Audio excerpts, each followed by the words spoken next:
Саламатсыздарбы телекөрүүчүлөр, радио угармандар, биз адаттагыдай өзүбүздүн республикалык штабтагы пресс борбордо маалымат жыйыны улантууну туура көрдүк. Биздин бүгүн маалымат жыйында Кыргыз Республикасынын вице-премьер-министри Эркин Шамшудинович Асрандиев экономикалык коронавирустун Кыргызстанга келиши менен дүйнөдөгү бул илдет дүйнөдө пайда болгондон бери экономикага кандай таасири тийгизди, ошол тууралуу бүгүн ушул темада сөз кылабыз. Бизди онлайн режимде ЛТР телеканалы аркылуу, Ош ТВ телеканалары аркылуу, Ынтымак телеканалы аркылуу, ошондой эле Ала Тоо 24 студиясында да түз эфирден көрсөңүздөр болот. Ал эми радиодон болсо, биринчи радиодон, Кыргыз радиосунан, ошондой эле ЛФМ радиосунан түз ободо уксаңыздар болот. Социалдык тармактардан болсо, ЛТРнин YouTube каналы аркылуу түз эфирден көрүп, ошондой эле ошол эле сигналды Кыргыз Республикасынын Facebook'тагы расмий баракчасы Facebook Кыргыз өкмөтү бетинен, ошондой эле социальное правительство баракчасынан дагы көрүп, ошол эле Кыргыз радиосунун Facebook'тагы социалдык баракчасынан көрүп, суроолоруңарга жооп берүүгө даярбыз. Уважаемые телезрители, радиослушатели, мы начинаем нашу традиционную пресс-конференцию в республиканском штабе, в пресс-центре республиканского штаба. Вы нас видите и слышите в прямом эфире на телеканалах ЛТР, Ош ТВ, Ынтымак, также студии Ала Тоо 24. Кроме того, нас вы слышите на радио Биринчи радио, ЛФМ и Кыргыз радиосы. Кроме того, нас показывают и в социальных сетях, это через YouTube-канал телекомпании ЛТР, в официальных страницах в Фейсбуке Кыргыз өкмөтү, социальное правительство и Биринчи радиосу. Эркин Шамшудинович, вам слово. Саламатсыздарбы, урматтуу кыргызстандыктар. Өкмөттүн иш-чаралары жөнүндө кыскача маалымат бермекчимин. Өзүмдүн сөзүмдү 3кө бөлөт элем. Биринчиден азык-түлүк коопсуздук жөнүндө, экинчиден өзгөчө кырдаал киргенде кандай чечимдер жана кандай өзгөрүүлөр болот, ошол жөнүндө кыска маалымат.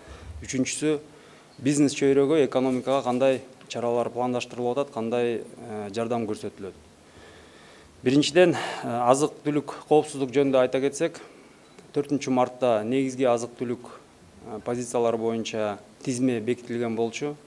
11 позиция, анын арасына ун, май, сүт, эт, кумшекер, күрүч жана башкалары кирет. Ошол күндөн баштап аталган позициялар боюнча күн сайын баалары, көлөмдөрү жана алып келүү көлөмдөр жөнүндө көзөмөлгө алынып, күн сайын мониторинг жүргүзүлүп атат. Ушул жумадан баштап, өткөн жумадан баштап 6 позиция боюнча мамлекеттик көзөмөл алынган, баалар боюнча тескин түрдө өсүп кетпеш үчүн. Андан тышкары биз тыкыз негизги азык-түлүк позициялары боюнча тыкыз өндүрүүчүлөр менен жана бияка алып келүүчү импортерлор менен жумуштарды жүргүзүп атабыз. Күн сайын маалымат алып жүрөбүз. Соода тармактары менен да жумуш алып барылып атат. Жетиштүү көлөм жана баалардын туруктуу жөнүндө сүйлөшүүлөр жана иш жүрүп атат. Андан тышкары мамлекеттик мат резерв тарабынан дагы кошумча буудай сатып алынып, контрактылар түзүлүп атат. Бул максатка мамлекеттик бюджеттен 631 миллион сом кошумча бөлүнгөн.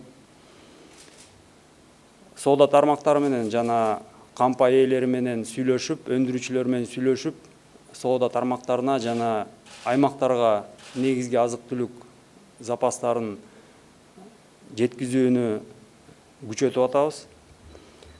Буудай жөнүндө, ун жөнүндө айтсак, биздин ата мекендик өндүрүүчүлөргө кошумча 800 миллион насыя жеңил түрдө каралган. Дагы айтып кетер элем, Өзбекстан жана Казакстандан бизге бир топ азык-түлүктөр кирет. Бүгүнкү күндө чек ара жүк ташуу боюнча ачык. Казакстан менен эң негизги 2 пост ачык бойдон турат. Бул Чоң Капка жана Ак Тилек. Күн сайын ал жактан ун, суу май жана буудайлар кирип атат. Экинчи маселе бул өзгөчө кырдаалга байланыштуу кандай өзгөрүүлөр болушу мүмкүн. көп суроолор биздин коомчулукта, биздин жарандардан биз алып атабыз, ошого жооп берейин дедим элем. Өзгөчө Кырдаал маалында азык-түлүк дүкөндөр, азык-түлүк базарлар, аптекалар, медициналык ишканалар, май куючу жайлар, АЗСтер, банктар, өндүрүш объектилери, курулуш объектилери жана коммуналдык чарба кызматынын объектилери, энергетикага байланыштуу, булардын баары толук кандуу иштейт. Бир гана талап, ушул мен атаган объектилер санитардык нормаларды сактап, күн сайын дезинфекция өткөзүп туруш керек. Мал базарлары жабылды, чоң соода борборлору, кафе, ресторандар, ойночу жайлар, ушулардын биз иштөөсүн токтотууга биз сунуштайт элек. Транспорт жөнүндө айта кетсек, Бишкек шаарында бүгүнкү күндө троллейбустар жана кээ бир автобус маршруттары иштеп атат толук кандуу. Маршруткаларды биз кыскартып атабыз, себеп дегенде маршруткада абдан көп эл адам жүрөт, ошондуктан ал жерде тобокелчилик өтө бийик. Жүк ташуу боюнча эч кандай тыюу жок. Шаар ичинде, шаарлардын ортосунда, областтардын ортосунда жүк ташуулар толук кандуу бүгүнкү күндө жүрүп атат. Бизнеске жана экономикага кандай биз жардам бере алабыз ушундай кырдаалда? Бүгүнкү күндө атайын ушу бизнеске жана экономикага жардам берүү максатында өзгөчө антикризистик план иштелип жатат. Бул план иштелип чыгып атканда бизнес чөйрөсүнөн бизге келип түшкөн сунуштарды эске алып атабыз жана бул план иштөөгө көз карандысыз экспертлер да чакырылган. Биринчи ирет баарыбызга маалым болгондой, Улуттук банк тарабынан насыя боюнча штрафтар алынбасын деген чечим кабыл алынды. Жана насыялар боюнча бүт коммерциялык банктарга рекомендация берилген, насыялар жана алардын пайыздарынын мөөнөттөрүн эң эле аз дегенде 3 айга узартуу боюнча.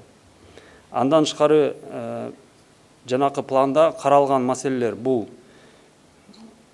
салык декларациясын тапшыруу мөөнөтүн узартуу боюнча, салык отчетторун тапшыруу мөөнөттөрүн узартуу боюнча каралып атат. Жалпы эле мамлекеттик көзөмөлдөөчү органдардын текшерүүлөрүн тыюу салынуусу дагы 1 жылга узартуу маселеси каралып атат. Жалпысынан дагы башка салык жагынан кошумча жеңилдетүүлөр бүгүнкү күндө иштелип жатат. Бюджет жөнүндө айта кетсек, азыр өтө керек эмес чыгашалардын баары кыскартылган. Автотранспорт, автоунаа сатып алуу чыгашалары, кыймылсыз мүлк сатып алуу чыгашалары, ремонтко байланыштуу чыгашалар толугу менен кыскартылган, толугу менен токтотулган.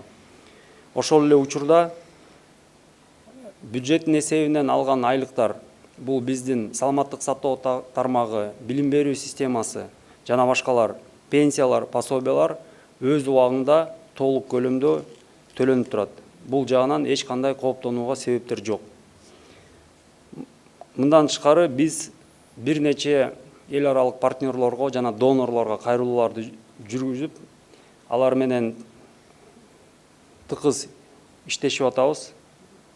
Бул донорлордон кошумча каражат суралып атат. Ошол эле бюджетти жардам берүүгө, саламаттык сактоо системасына, өзгөчө кырдаал системасына жардам берүү жагынан иш жүргүзүлүп атат.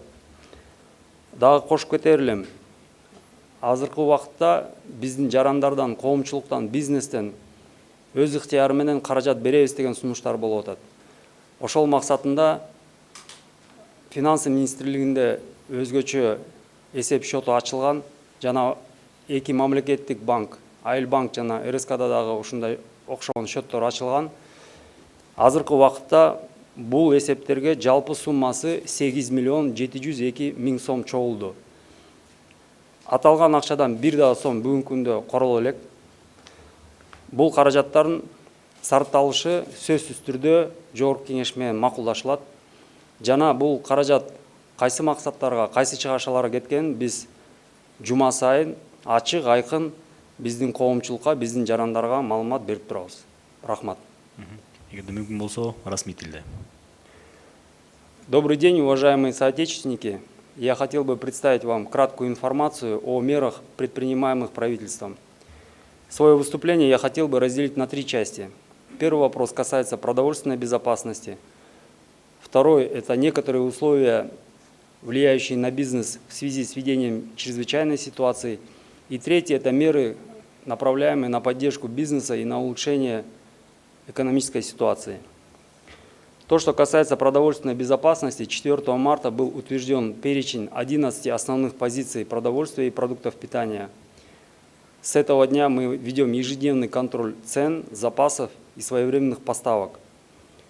Уже более недели на отдельные позиции, как то мука, сахар, яйца и еще несколько позиций, введено государственное регулирование для того, чтобы не было резкого повышения цен.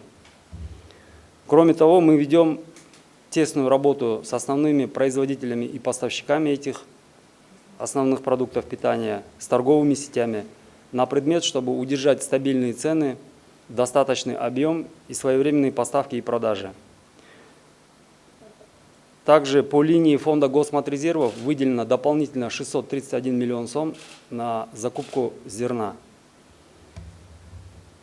Ведется работа с поставщиками и владельцами основных складов для того, чтобы усилить работу по своевременным поставкам в торговые сети и в регионы основных продуктов питания.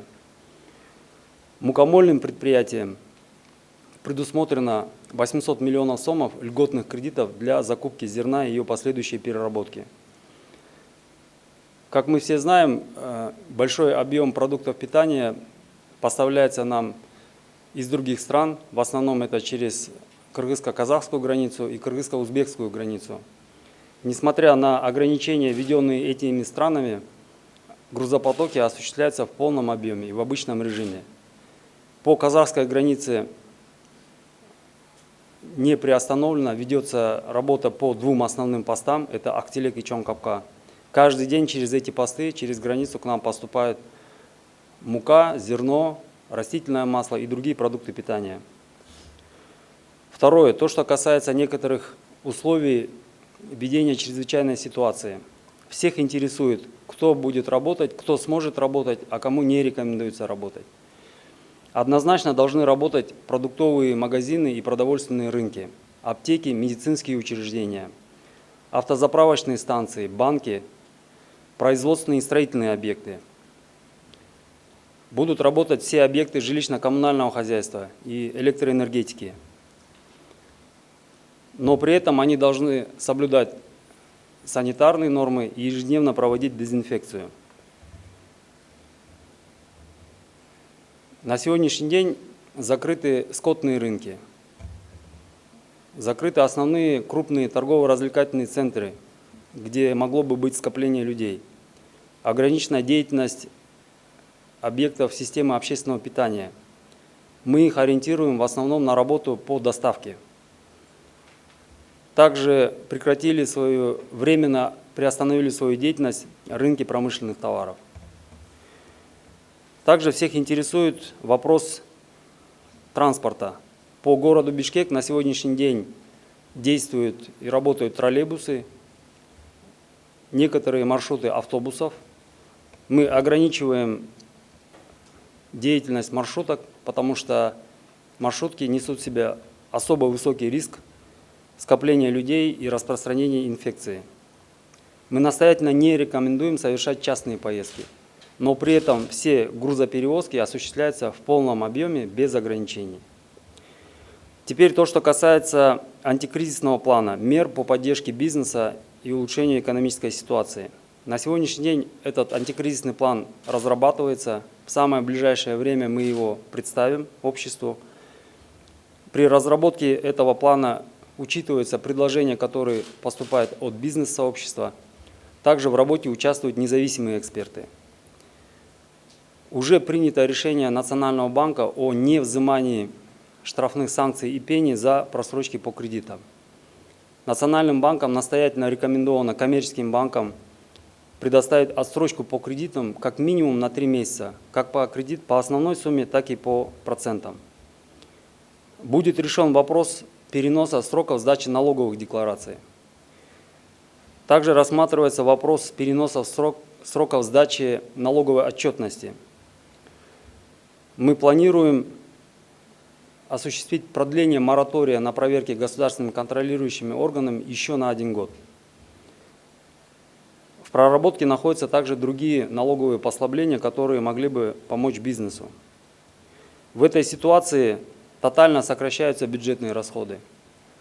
Уже приостановлены все расходы, связанные с приобретением автотранспорта, недвижимого имущества, отменены все заграничные командировки. Каждый расход рассматривается на предмет целесообразности.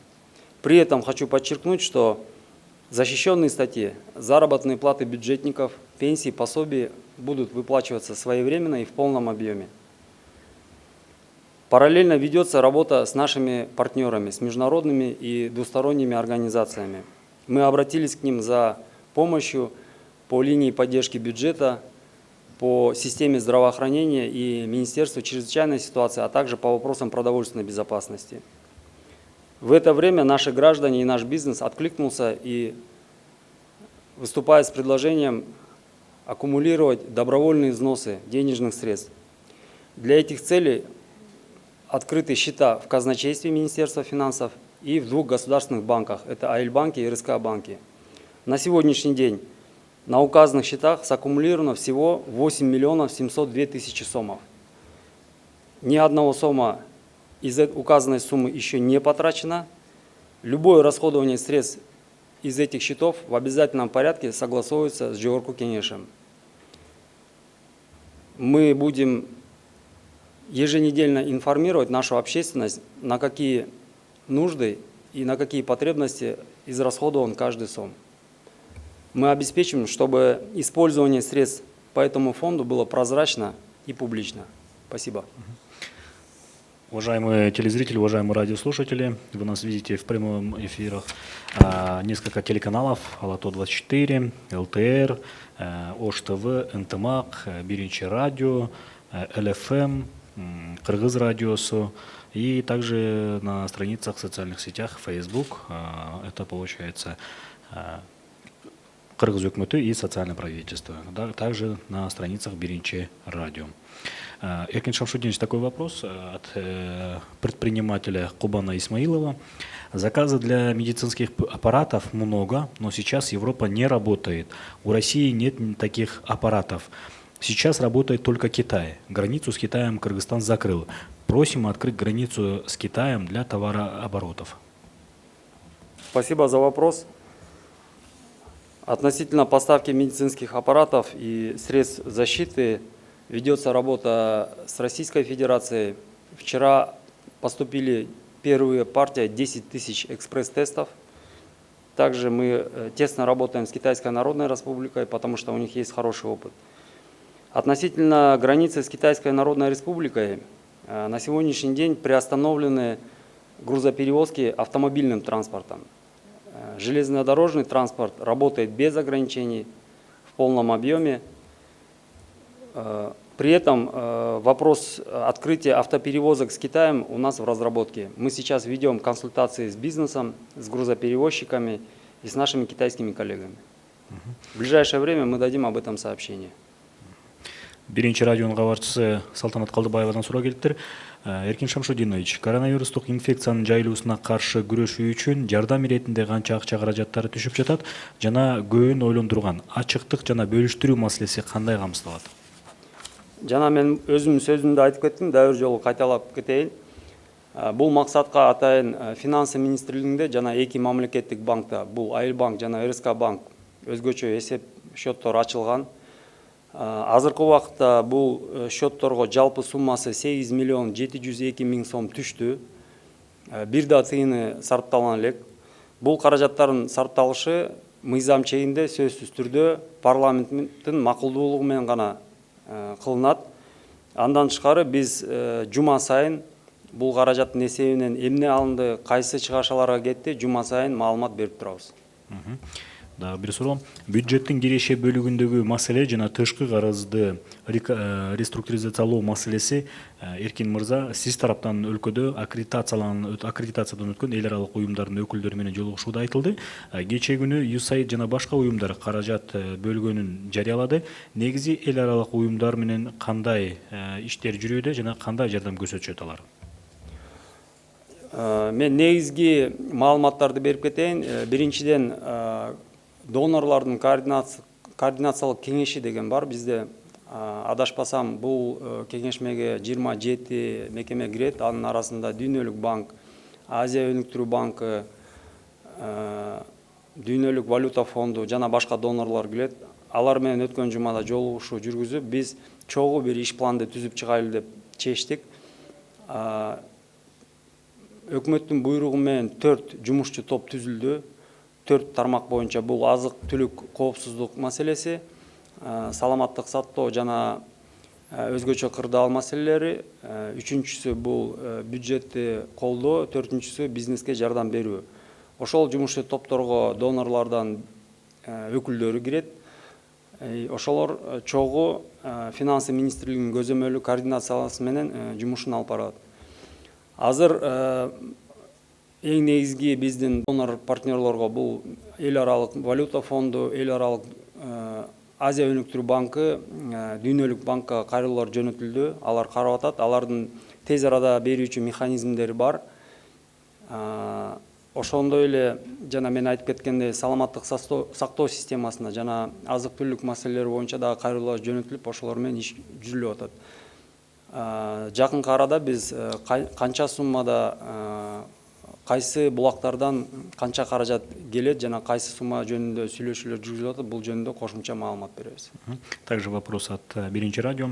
Сегодня в социальных сетях обсуждается вопрос относительно освобождения от коммунальных выплат граждан, которые сидят сегодня дома. Подобное начали практиковать во многих странах. В связи с введением чрезвычайной ситуации будет ли рассматриваться данный вопрос? Да, данный вопрос о как минимум отсрочки по коммунальным платежам у нас рассматривается, он у нас в повестке дня. Но мы здесь должны смотреть реально. Если мы будем принимать такое решение, то мы должны, такие решения при этом не должны нарушить работу объектов жилищно-коммунального сектора и сектора энергетики. BBC радиосунун баяндамачысы Абдыбек Казиевден суроо, эки суроо келип түшкөн экен. Кыргызстанга импортталып келчү азык-түлүккө кайсы бир өлкөлөр тарабынан чектөө коюлган жокпу? Жок. Бизге эң негизги сырттан келчү азык-түлүк бул ун, буудай, суу майы, жумурткалар жана тооктун эти. Сырттан келип аткан азык-түлүккө эч кандай жүк ташууга чектөөлөр койгон жок. Казакстан Республикасы бир нече позиция боюнча азык-түлүк бир нече позиция боюнча чектөө койду. Бул бирок ал чектөө ЕАЭСтин алкагында эмес, башка өлкөлөргө кете турган болсо ошондо гана иштейт. Экинчи суроосу, Кумтөрдө жумушчулар кезектешип иштей турганын билебиз. Кезек алмашуудан улам вирус жайылып кетпеши үчүн Кумтөрдө жана башка кендерде иш тартиби кандай жөнгө салынды? Азыркы учурда милдеттүү түрдө ошол өндүрүш объектилер баланча тартипте иштегиле деген андай чечим кабыл алына элек. Бул бизнестин, ошол өндүрүшчүлөрдүн өзүнүн ыктыяры болуш керек, өзүнүн демилгеси деп айтсак болот. Бирок биз тараптан бүт иштеп аткан бизнес объектилерге жанакы санитарлык нормалар сөзсүз түрдө сакталып, күн сайын дезинфекция болунсун деген ушундай милдет коюлган. Вопрос от Кактус Медиа. Какие меры по сохранности зарплат предусматриваются? Может быть, стоит убрать социальный фонд с работников в 10% и подоходный налог в 10%. В результате этого 20% зарплаты сохранится. Оставить только отчисления в социальный фонд с работодателя в 17% и можно ввести льготу по налогу на прибыль на полгода. Вопрос социальной помощи граждан, которые в связи с этой ситуацией вынуждены остались без работы, он рассматривается, но мы должны смотреть на вещи реально. Если мы сократим социальное отчисление, то от этого пострадают выплаты пенсий. Но мы не должны этого допускать. Пенсии и пособия должны выплачиваться в полном объеме и своевременно. Также вопрос 24 KG. Будут ли предоставлены налоговые каникулы и на какой срок? Как я уже сказал, да, рассматривается вопрос по облегчению налогообложения. Возможно, это будут отсрочки, возможно, какие-то каникулы. Об этом мы дадим информацию позже. И я думаю, что на этой неделе будет представлен антикризисный план, где будут предусмотрены вот эти мероприятия. Да, бир жарандан келген суроо экен. Доллардын баасын жок дегенде кайрадан мурунку ордуна келтирсе болобу? Доллар кымбаттады деп, азык-түлүк, кийим-кечек жана башка керектүү каражаттар кымбатташы мүмкүн да. Доллардың кымбатташы бул жалпы рынок экономикасына, рынок системасына байланыштуу. Биздин Кыргызстаныбыз кичинекей мамлекет болсо да, дүйнөлүк глобалдык экономикага абдан тыкыз байланыш. Биринчи ирет бул Россия Федерациясы менен. Баарыбызга белгилүү болгондой, өткөн жумада нефтин баасы кескин түрдө төмөндөп кетти. Ошого байланыштуу рубльдин курсу да долларга салыштырмалуу бир нече пунктка кескин түрдө ылдыйлап кетти.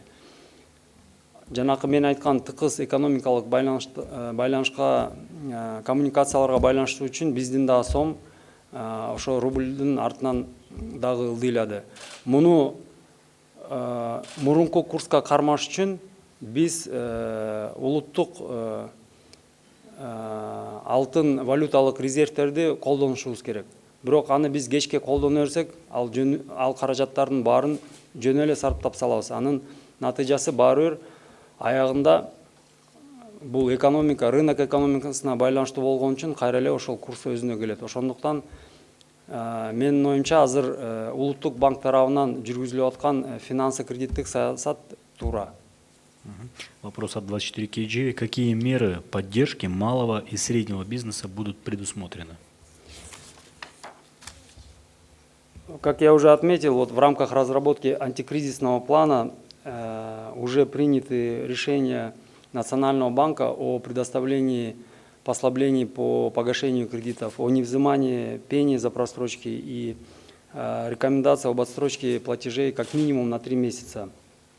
Я также знаю, что со стороны Российско-Кыргызского фонда приняты соответствующие решения.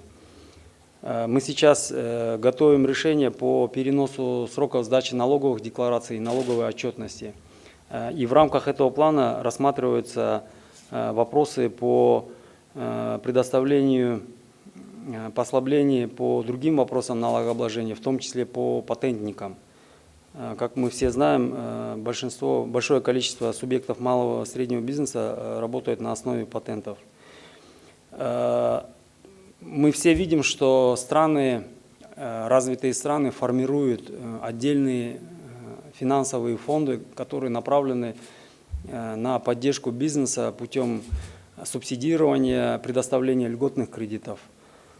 Нужно признавать, к сожалению, наш бюджет не может себе такого позволить, но мы уже тесно работаем с донорами на предмет того, чтобы сформировать такие средства, за счет которых мы могли бы оказать льготную поддержку субъектам бизнеса. А как быть предпринимателям, которые вынуждены закрывать свои торговые точки из-за коронавируса, но с них все равно требуют платить полную аренду?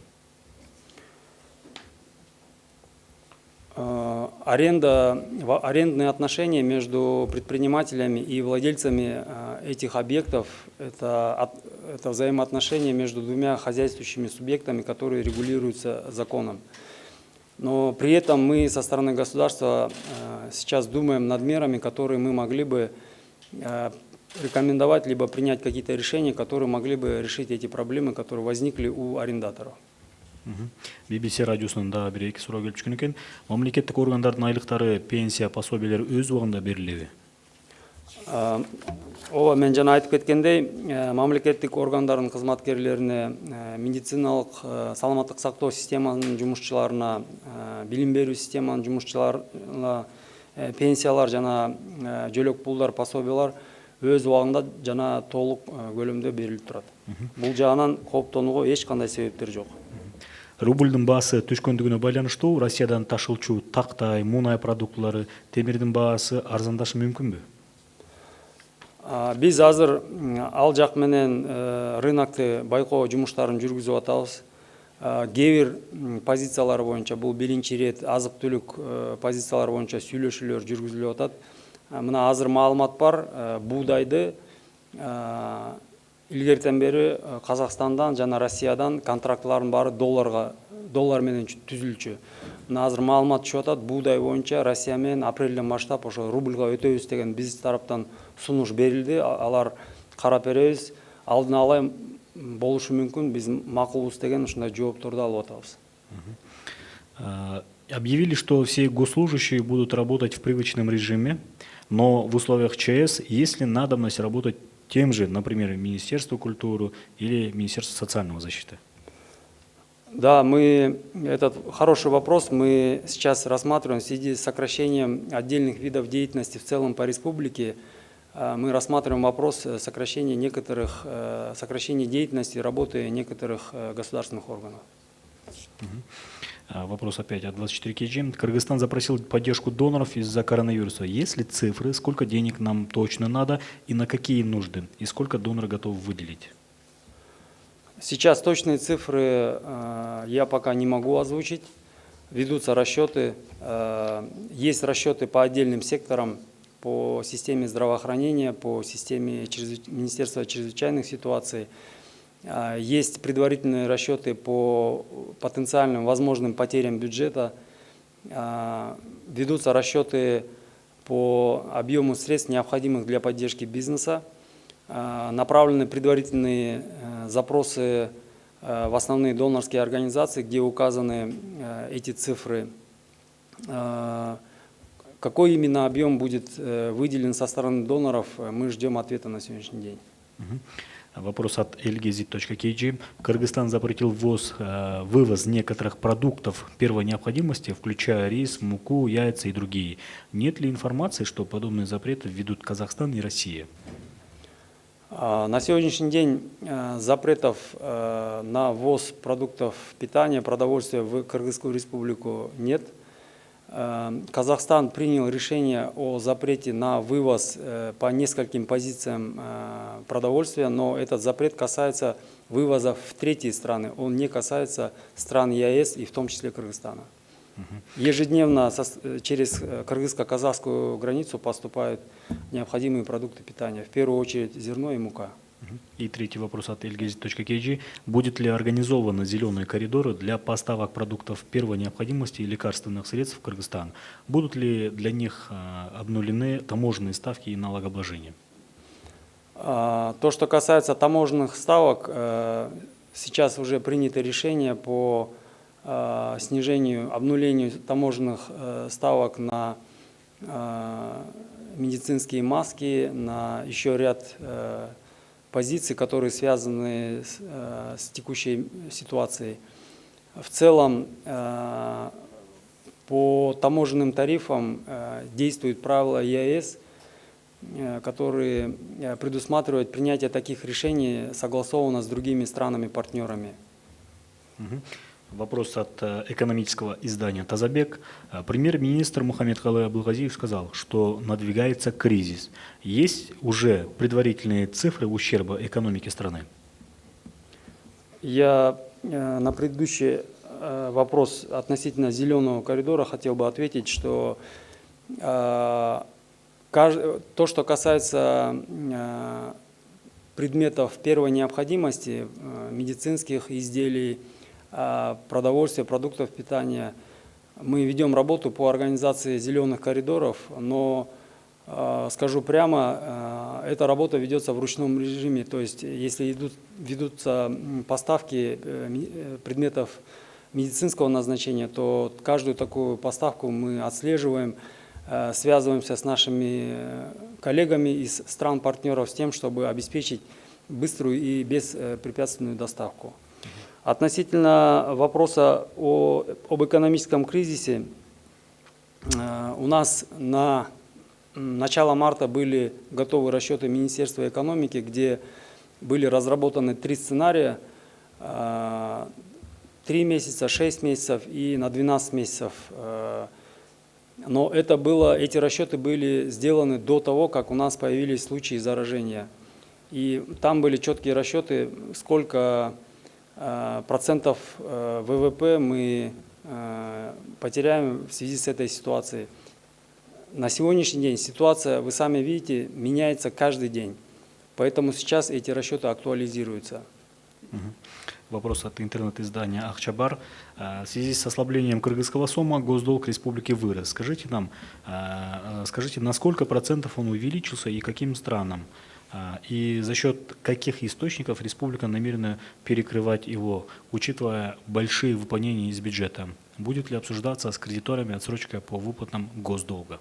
Обязательно. Мы уже ведем переговоры и работу с основными кредиторами на предмет реструктуризации и отсрочки платежей по внешнему государственному долгу. И вопрос от Акипресс.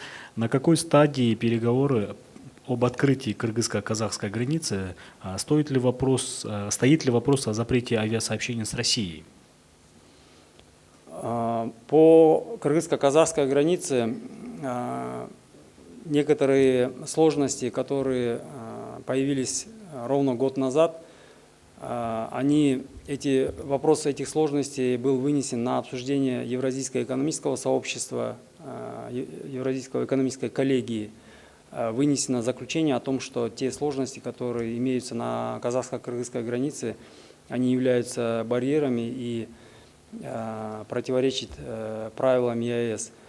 По процедурам ЕАЭС этот вопрос должен быть рассмотрен на площадке ЕАЭС и принято окончательное суждение, какой позиции мы будем придерживаться. Также этот вопрос был вынесен в рамках Всемирной торговой организации. Но это было до начала марта. Сейчас в связи с тем, что вот эта ситуация сложилась, скажу прямо, этот вопрос сдвинулся на второй план. С нашими казахскими коллегами мы ведем тесную работу по поставкам основных продуктов питания. Мы видим их содействие и поддержку. Поэтому на сегодняшний день мы работаем с нашими коллегами, казахскими коллегами на партнерских принципах. Вопрос от экономического издания «Тазабек». Каковы риски, что поставщики приостановят или сократят поставки топлива в целях защиты своих рынков? Есть ли у них такое юридическое право? Какого изменения цен стоит ждать в ближайшее время? На сегодняшний день мы отслеживаем эту ситуацию по поставкам ГСМ. Нет поводов и оснований для беспокойств. Мы провели переговоры с основными поставщиками. Каких-либо введения ограничений или запретов не предвидится. Мы все видим ситуацию, что в мире в целом потребление нефти оно сократилось, что сказалось на ее цене, поскольку Китай как основной производитель, основной потребитель нефти в связи с приостановкой работы заводов и фабрик резко сократил спрос, и нет предпосылок для того, чтобы были введения на поставки ГСМ. НТС телеканалының хабарчысы Акмарал Сабатар суроо берүүдө. Кошуна Казакстан кумшекер, картошка сымал биринчи керектөөдөгү азык-түлүктөрдүн бир топ түрүн өлкөдөн алып чыгууга тыюу салды. Бул биздин өлкөгө кандай таасирин тийгизиши мүмкүн? Мындай чектөө Кыргызстан тарабынан да кабыл алынабы? Қазақстан Республикасында 6-7 азык-түлүк позицияларга сыртка алып чыгуу жөнүндө тыюу салынган. Бирок ал ЕАЭСке тийиштүү эмес. Биз ЕАЭСке кирген соң бизге тийиштүү эмес. Казакстандан күн сайын маалымат алып атабыз. Ошол эле ун, суу майлар кирип атат. Ал ЕАЭСтен тышкары чыгарыла турган болсо, ошого тыюу салынган. Биз өзүбүз бүгүн өкмөттүн чечими чыкты. Биз дагы бир нече позицияга, анын арасында ун, макарон, нан, буудай, суу май, кумшекер жана башкаларга сыртка алып кетүү жөнүндө тыюу салынды. Элдик медиа агенттигинен Азамат Бакиров суроо берүүдө. Ош базарда азык түлүк саткандар ишин токтотпогула деген тапшырма берилди беле дейт.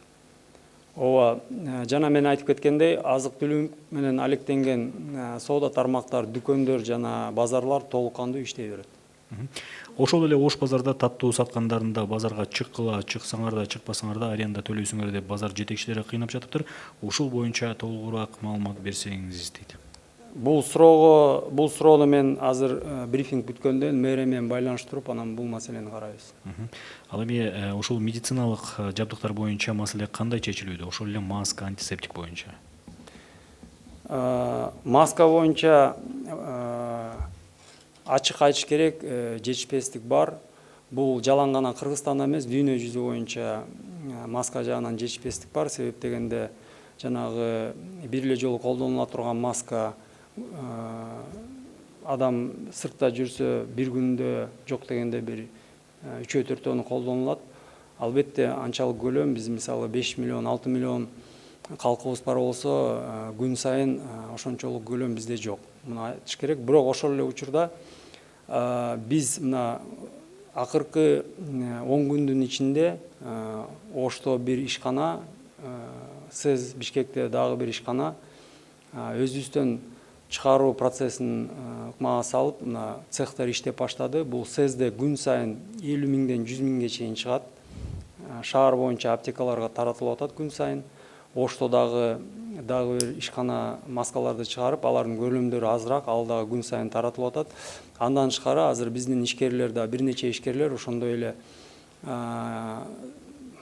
чыгаруу өндүрүү процессин тез арада киргизебиз. Чийки зат маселелерин чечип бергиле деп кайрылып, ошо дагы менин оюмча жакынкы арада жакынкы бир 2-3 жуманын ичинде дагы бир нече ошонун ишканалар ачылат. Эркин Шамшудинович, Жакшылык Матанов деген биздин бир кесиптешибиз дагы суроо берген экен. Бул илдет Кыргызстан аймагына киргенден бери азык түлүк көтөрүлөт деп эл дүрбөлөң болду. Буга канчалык негиз бар? Башында бул дүрбөлөң болгондо кээ бир азыктарга бааны кескин түрдө кээ бир сатуучулар көтөрүүдө, бул спекуляция болуп эсептелинет. Мындай көтөрүүгө себеп жок эле. Мына мисалы ошол эле унду 1300-1400 сомдон сатып аткан болсо, мындан мурун 2000ге чейин чыгарып аткан ушундай учурлар болду. Бирок биз жана Финполдун күчү менен, жергиликтүү бийликтин күчү менен андай учурларды тез арада токтотуп, кармап, кээ бир мына шаар боюнча кээ бир учурларда ошо айырмасын алып болгон акчаны кайра биздин жарандарга кайрыттырып, ушундай да иштер жүргүзүлдү. Бүгүн андай фактылар жок. Бул фактылар боюнча мына өткөн жумада 8 факт боюнча иш козголду, спекуляция иштери боюнча. Бирок ошол эле учурда мына биз мен жана айтып кеткендей күн сайын мониторинг жүргүзүп атабыз.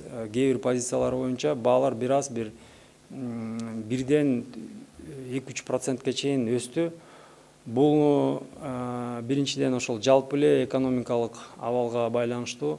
Андан тышкары кээ бир позициялар сырттан алынып келинет. Буга доллардын да өсүшү таасир этти. Демек, эч кандай кооптонууга негиз жок деп дагы суроо берип атышты. Мен ачык эле айтып коеюн, баа бир топ убакытта ушул бойдон эле тура берет деген ойдон алыс болуш керек.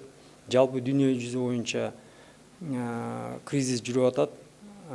Мындай кризисте сөзсүз инфляция деген бар, инфляция болот. Кээ бир товардык позициялар боюнча, көбүнчө товардык позициялар боюнча баалар акырындан өсөт. Биз буга даяр болушубуз керек. Бирок дагы бир кайталап кетейин, биз мамлекет тарабынан ошол биринчи ирет негизги азык түлүк позициялары боюнча кескин түрдө баанын өспөшүнө чара көрөбүз.